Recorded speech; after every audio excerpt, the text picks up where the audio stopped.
right, so sir, we wanted to update you on Hurricane Michael. It's about 40 miles off the coast. It's starting to feel the effects now. It is a very dangerous Category 4. And just to remind the press, Hurricanes Harvey, Irma, and Maria were Cat 4. So these are big storms that we're looking at. So it'll hit the Panhandle, as you can see in this one right here, sir. And then it will go through Georgia and the Carolinas. Unfortunately, on the tail end, we do expect additional rain in the Carolinas, which could lead to additional flooding. FEMA is leaning forward, as we are with our interagency partners. We're forward deployed. We have search and rescue ready to go. We're in very close contact with state and local authorities. We've all spoken with the governor and local officials.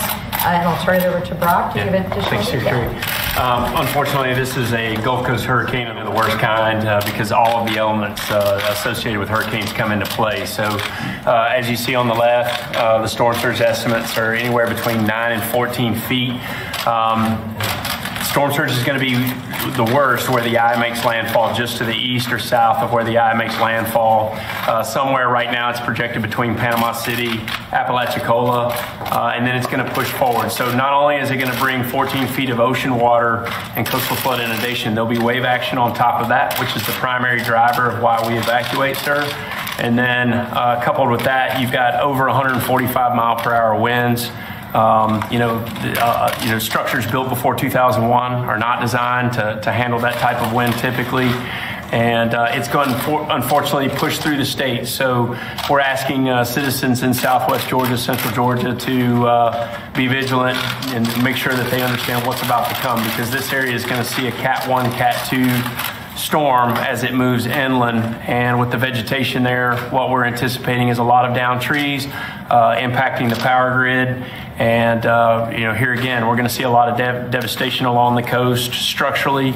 And then as it moves in, you're going to see power outages throughout the state. And then unfortunately, you're going to see rainfall into South Carolina and North Carolina. The Cape Fear was projected to start receding from Hurricane Florence 2 days ago, and this will basically exacerbate the problem and add to it a little bit to where it's going to keep those waters from receding a little bit as it exits the state by Friday. So they're reporting that this is one of the most powerful hurricanes ever to hit our country. Is that actually a fact? So in this area, this would be the most intense hurricane that struck this area since 1851, if I remember correctly. So this would be storm. Yeah. Intense, very intense. And this one is going to be heavy rain, or is it going to be the winds that are going to be the problem? Storm surge and winds. And then for Georgia, they're going to see high inland winds. So you may see sustained Category 1, Category 2 winds with higher gusts that are associated. So we're expecting a lot of damage inland as well.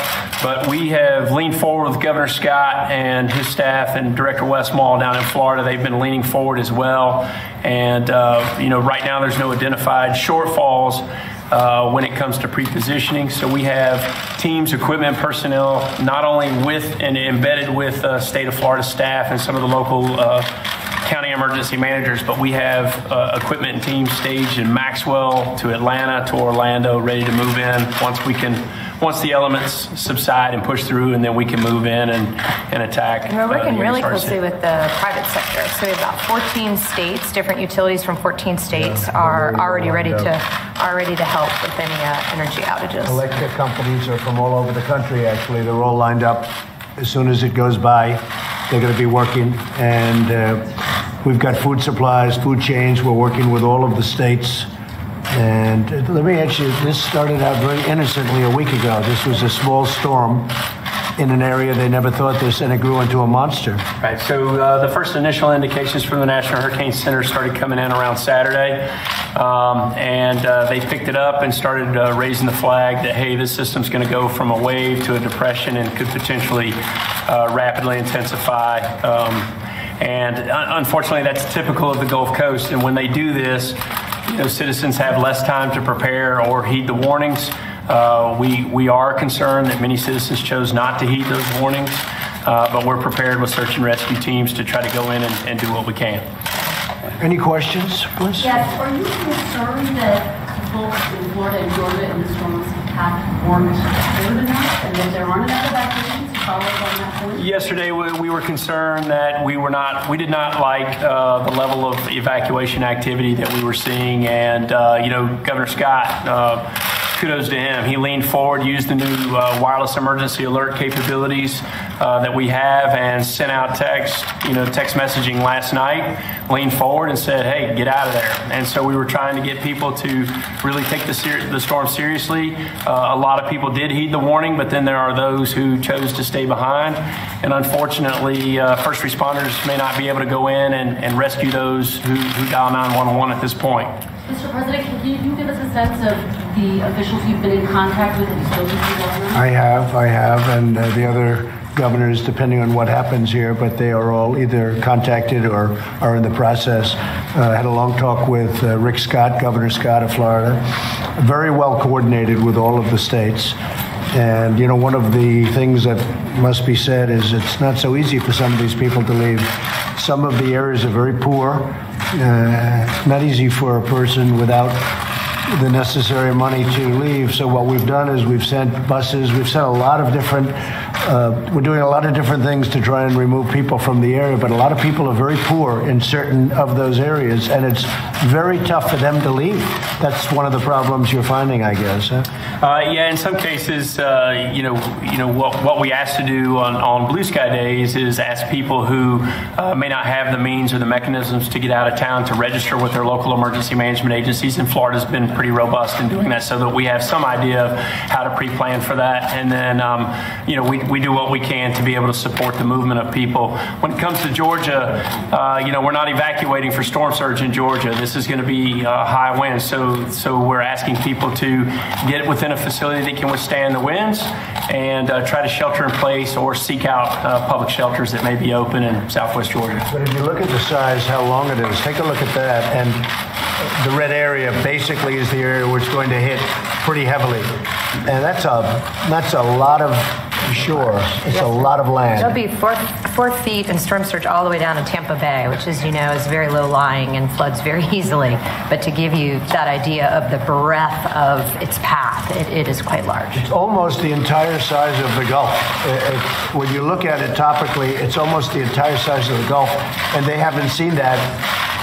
Maybe they haven't seen that at all. Nobody's seen that before. The eye diameter is pretty wide, which unfortunately is not good news as it makes landfall. So some people may say it's similar to an EF3 tornado making landfall in areas that are close to the eye. So it's. Did last year's hurricanes in the area impair the infrastructure or weaken it in any way that they would struggle to deal with this year's hurricane? Not in this area. Irma did not really heavily impact the Florida Panhandle. Most of the hit from Irma was in the southwest portion of Florida, and then moved up through and created some issues in the Jacksonville area, northeastern portion. But this area, it's been a long time since it's been hit, so the vegetation hasn't been stressed, and we're going to see a lot of damage and devastation, unfortunately, and we have to set the citizens' expectations that the power is going to be out for a while.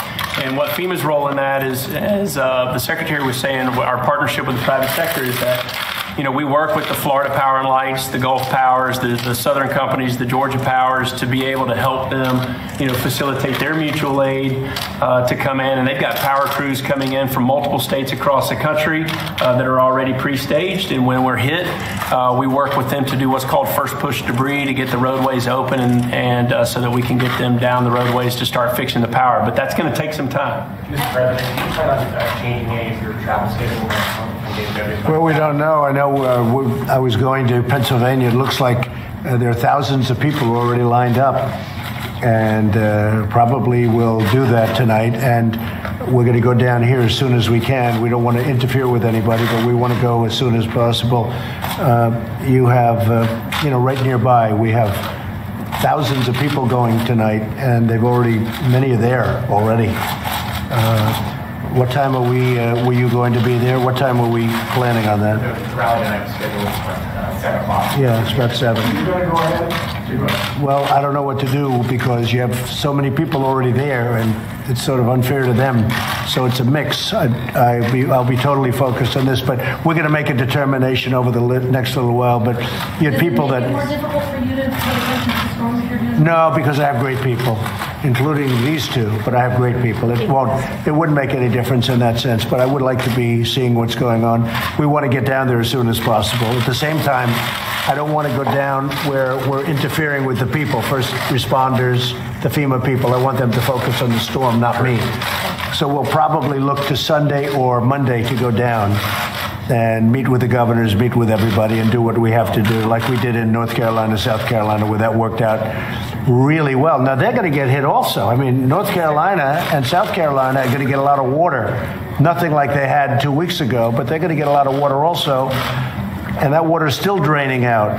So this is a pretty big problem. I really worry a little bit about South Carolina and North Carolina from the standpoint they're already saturated, and they're going to get a reasonable hit, right? Right. Yep. They will. So you're going to see as much as possibly 8 inches in isolated areas through South Carolina and North Carolina. And as I said, it's all about the rivers being able to process the water from Florence, and some of them haven't had the time to do that. So this doesn't help.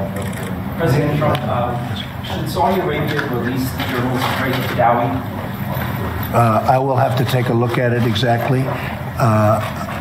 When you say release the journalist, who are you talking They about? have imprisoned a journalist named Craig Badawi, and they That I'd have to look into.